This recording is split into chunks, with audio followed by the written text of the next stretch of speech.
శబరిమల అయ్యప్ప స్వామిని మనం నైష్ఠిక బ్రహ్మచారి అని కొలుస్తాం. కోట్లాది మంది భక్తులు ఆ స్వామిని దర్శించుకుంటారు. కాని అయ్యప్ప స్వామి ఎందుకు పెళ్లి చేసుకోలేదు? దీని వెనుక ఒక ఆసక్తికరమైన పురాణగాథ ఉంది. హరిహర సుతుడైన అయ్యప్ప స్వామి అవతార లక్ష్యమే లోకకంటకురాలైన మహిషి అనే రాక్షసిని సంహరించడం. మహిషిని వధించిన తరువాత ఆమెకు శాప విమోచనం కలిగింది.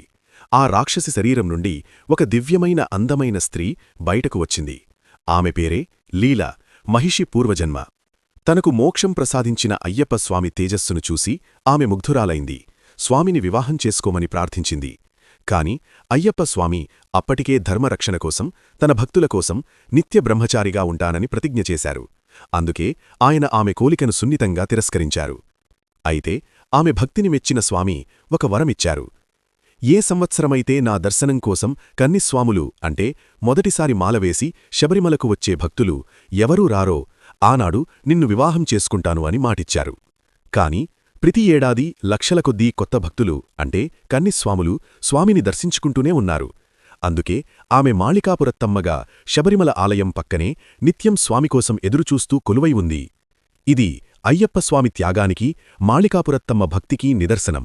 స్వామియే శరణం అయ్యప్ప.